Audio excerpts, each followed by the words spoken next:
السلام علیکم ورحمۃ اللہ وبرکاتہ۔ الحمدللہ رب العالمین والصلاة والسلام علی رسولہ الکریم اما بعد فاعوذ باللہ من الشیطان الرجیم بسم اللہ الرحمن الرحیم۔ ہم آج تجوید کے علم کے بارے میں کچھ معلومات حاصل کرتے ہیں۔ تو سب سے پہلے دیکھتے ہیں کہ تجوید کا لغوی معنی کیا ہے۔ لغوی معنی یعنی ڈکشنری معنی۔ تو لغت میں تجوید کہتے ہیں کسی چیز کو عمدہ کرنا، اچھا کرنا، بہتر کرنا۔ کسی بھی چیز کو خوبصورت کرنا، اچھا کرنا، یہ تجوید کہلاتا ہے۔ اور اس کی تعریف جو ہے اصطلاحی معنوں میں مخارج و صفات اور تلاوت کے قواعد کا لحاظ رکھتے ہوئے قرآن کو پڑھنا۔ مخارج کا یعنی حروف کے مخارج کا، ان کی صفات کا اور تلاوت کے قواعد کا لحاظ رکھتے ہوئے قرآن پڑھنا، یہ تجوید ہے۔ قرآن پڑھتے ہوئے جو حروف ہیں ان کے مخارج، ان کی صفات اور جو دیگر قواعد ہیں، ان سب کا لحاظ رکھتے ہوئے قرآن کو پڑھنا، یہ تجوید ہے۔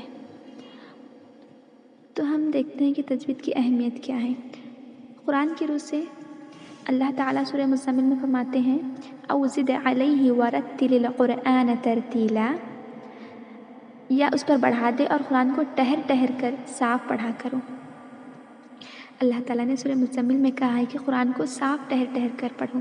تو یہ ترتیل جس کے معنی ہے ٹہر ٹہر کر پڑھنا، اس ترتیل کی تفسیر میں حضرت علی رضی اللہ تعالیٰ عنہ فرماتے ہیں کہ حروف کو تجوید کے ساتھ پڑھنا یعنی خوبصورت کر کے پڑھنا اور وقفہ کی معرفت ہے۔ وقفہ کی معرفت یعنی کہاں ٹہرنا ہے، کہاں نہیں ٹہرنا ہے قرآن کی تلاوت کے دوران، اگر یہ ہے تو ترتیل سے قرآن کو پڑھا جائے گا۔ اگر انسان کو پتہ ہے کہ مخارج کون سے ہیں حروف کے، انہیں کیسے پڑھنا ہے، اور اس کے علاوہ حروف کی تجوید ہے اور ساتھ میں وقفہ کی بھی معرفت ہے، تو ان دو چیزوں کے ہونے سے انشاءاللہ قرآن کو ترتیل سے پڑھا جا سکتا ہے، اور تبھی اس کا ادا ہوگا یعنی قرآن کی تلاوت کا۔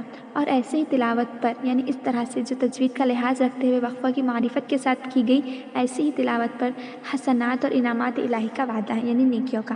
اور اگر تلاوت تجوید کی رعایت کے ساتھ نہیں ہے، یعنی بغیر کسی تجوید کا، بغیر کسی قاعدے کا، وقف کی معرفت وغیرہ کے بغیر تلاوت کی گئی ہیں، تو اس سے تلاوت کا ادا نہیں ہو سکتا۔ یہ قرآن کی روح سے اس کی اہمیت ہو گئی کہ اللہ تعالیٰ نے خود قرآن کو ٹہر ٹہر کر پڑھنے کا حکم دیا ہے۔ اور ترتیل کے معنی حضرت علی رضی اللہ عنہ نے بتا دیے ہیں کہ جس میں تجوید کا علم ہو، جس میں وقفہ کی معرفت ہو۔ اور حدیث کی روح سے تجوید کی اہمیت یہ ہے کہ حضرت ابو ہریرہ رضی اللہ عنہ فرماتے ہیں کہ اللہ کے نبی صلی اللہ علیہ وسلم نے فرمایا جو شخص خوش الحانی سے قرآن نہیں پڑھتا وہ ہم میں سے نہیں ہے۔ صحیح بخاری کی یہ روایت ہے، یعنی قرآن کو خوش الحانی، بہترین آواز سے، بہترین انداز سے پڑھنا چاہیے۔ اور اللہ کے نبی نے کہہ دیا جو ان چیزوں کا خیال نہیں رکھتا، قرآن کو بہترین انداز سے، خوش الحانی سے نہیں پڑھتا، تو وہ پھر وہ ہم میں سے نہیں ہے۔ اللہ اکبر۔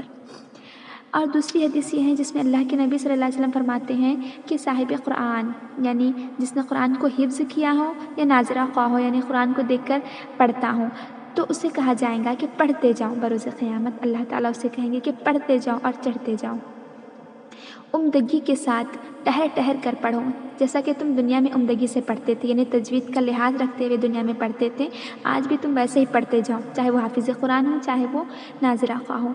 تمہاری منزل وہاں ہے جہاں تم آخری آیت پڑھ کر قرأت ختم کرو گے۔ اتنے درجات انسان کے بلند ہوں گے، جتنی اس کا حفظ زیادہ ہوگا، جتنا وہ قرآن پڑھنے میں، جتنا وہ ترتیل کا لحاظ رکھتے ہوئے قرآن پڑھتا تھا۔ اب دیکھتے ہیں مخارج کہتے کس کو ہیں۔ تو مخارج یہ مخرج کی جمع ہے، ایک مخرج کو کہتے ہیں، کئی ہوں تو مخارج۔ تو اس کا جو لغوی معنی ہے وہ ہے نکلنے کی جگہ، یعنی جہاں سے کوئی چیز نکلتی ہے تو وہ ہوا اس کا مخرج۔ یعنی کہ تعریف میں دیکھیں کہ مخرج سے مراد وہ جگہ ہے جہاں سے حروف کی آواز نکلتی ہے۔ جو حرف جس جگہ سے نکلتا ہے وہ اس آواز کا مخرج ہے۔ جیسے کہ مثال کے طور پر با پڑھتے ہوئے ہونٹ آپس میں ملتے ہیں تو با کا مخرج ہونٹ ہے۔ با پڑھتے ہوئے آواز ہونٹوں سے آ رہی ہے، ہونٹ آپس میں مل رہے ہیں، تو